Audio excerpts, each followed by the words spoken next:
Perroquet, criant, reprenant son souffle. Écoutez tout le monde. Écoutez bien. Aujourd'hui, le roi de la forêt, le lion, a convoqué une grande réunion. Il a dit, quiconque est en retard, mon rugissement résonnera dans son dos.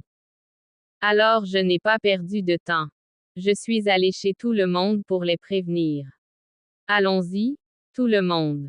Si vous êtes en retard à la réunion, vous devrez courir sous la lumière des dents du tigre. Anne, riant. Et, Perroquet, pourquoi fais-tu tant d'histoires ce matin? J'ai même pas réussi à dormir comme il faut aujourd'hui. Hier soir, frère Hibou racontait une histoire. On s'en va sur la lune. Je me suis dit, alors il faudra bien que j'aille voir la lune un jour. Mais j'ai pas de passeport. Pendant ce temps, j'ai eu la tête qui tournait en rond quand j'ai entendu parler du visa. Renard, riant malicieusement. Ha ha ha, Anne, si tu vas à la lune, on va augmenter la lumière pour mieux voir ton visage. La lune dira aussi, qui est-ce, celui-là, qui est entré dans ma maison avec un tel fracas. Singe, rire sans cesse et grimpe dans l'arbre. Et si tu vas à la lune et que tu sautes, tous les trous de la lune éclateront comme des ballons. Alors la lune dira, Anne, mon corps est devenu aussi léger qu'un ballon à cause de toi. Anne, montrant sa colère en tapant du pied. HMM. Tu ris, ris. Mais souviens-toi, un jour je ferai preuve d'une telle intelligence. Alors tu diras, ô père, l'intelligence de frère Anne brille même au soleil. Lion, rugissant. Ferme-la. Que tout le monde reste silencieux. Je ne vous ai pas appelé pour vous amuser aujourd'hui. L'état de la forêt se détériore de jour en jour. On coupe des arbres, on détruit des rivières, la nourriture se fait rare. Le temps viendra où personne ne pourra revenir, même après avoir entendu l'appel de la forêt. Personne ne survivra s'il se bat seul.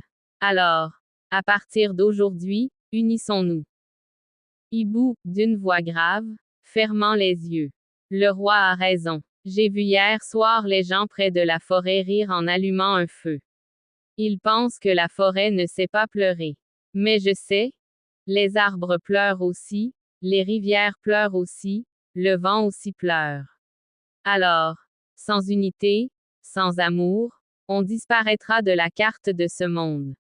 Monde. Renard, souriant. Votre Majesté, l'unité, c'est bien, mais qui sera le chef du parti? Si chacun suit son propre chemin, l'unité sera bientôt brisée. À mon avis, le chef devrait être quelqu'un d'intelligent, de vif et qui a un mot doux en bouche. Enfin, comme moi. Singe. Non, non, non. Le chef devrait être quelqu'un qui grimpe à un arbre d'une main, mange une banane de l'autre. Et qui rit, tout le monde rit. Enfin, je suis le plus qualifié. Anne, fière. Non. Pour être un chef, il faut de l'intelligence. Il faut de la force.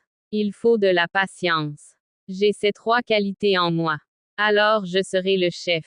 Vous travaillerez tous sous mes ordres.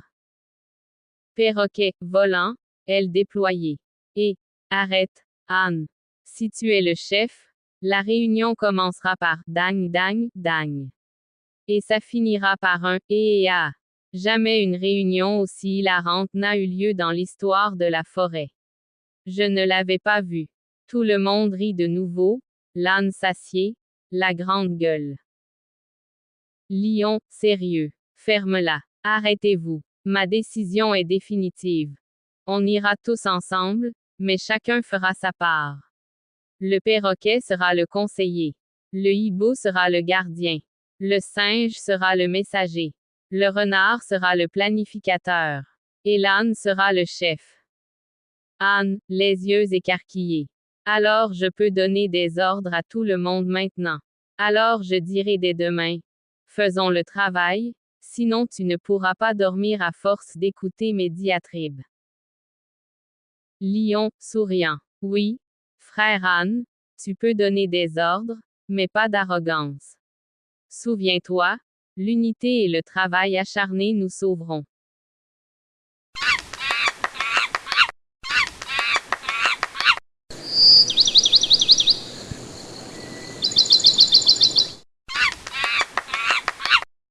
Singe crie. Au feu, au feu, au feu en bordure de la forêt.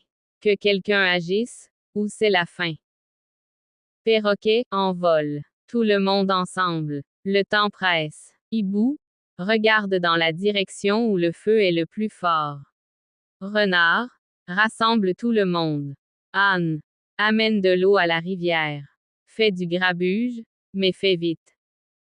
Âne, en courant. J'y vais. Je suis le héros de la forêt maintenant. Je vais apporter de l'eau, éteindre le feu, faire du grabuge et sauver la forêt. Renard, sérieux. Regardez tout le monde, si quelqu'un rit maintenant, la forêt est terminée. C'est le temps de s'unir. Tout le monde, travaille fort, rit à plus tard. Lion, rugissant. Plus vite. Apporte de l'eau de la rivière. Sauve les arbres. Cette forêt est notre foyer. Si on laisse la maison brûler, le roi, les pauvres, personne ne survivra. Tout le monde fait de son mieux, mais le feu finit par s'éteindre. Singe. La leçon du jour. Si tu es seul, tu perdras. Si vous êtes ensemble, vous gagnerez. Frère Âne, si t'étais allé chercher de l'eau tout seul, le feu se serait propagé encore plus. Mais on a dit qu'ensemble, la forêt était sauvée. Âne, fièrement, bombant le torse. Tu veux dire que maintenant je suis un héros. Alors, dès demain, je dirai. Âne, Âne. Point d'exclamation. Tout le monde me respectera, et je dirai. Le dang-dang de l'unité est entre mes mains. Singe, incapable de retenir son rire. Ok, Âne. Demain une foire aura lieu en ton nom dans toute la forêt, foire aux ânes. Premier prix, un seau d'eau fraîche et un régime de bananes. Tout le monde éclate de rire. Même les feuilles des arbres semblent onduler de rire. Lion, calmement, d'une voix royale. Riez, jouez, mais n'oubliez pas l'unité. Car l'unité est l'âme de la forêt, et l'amour est le chant de la vie. Chantant. Tous les animaux chantent ensemble, la forêt est baignée de lumière au soleil. Parlez d'unité, gardez-la en tête. Soyez bienveillants envers tous. L'âme de la forêt, le chant de l'unité. L'unité c'est la vie, l'unité c'est la connaissance. Amour, soutien, ces deux-là sont les forces de chacun. Ceux qui marchent ensemble rient éternellement. La forêt vit grâce à eux. Leçon. Avec l'unité, même de grands dangers peuvent être surmontés. L'amour des autres, la coopération et l'humilité. Ces trois éléments sont la vraie force de la vie.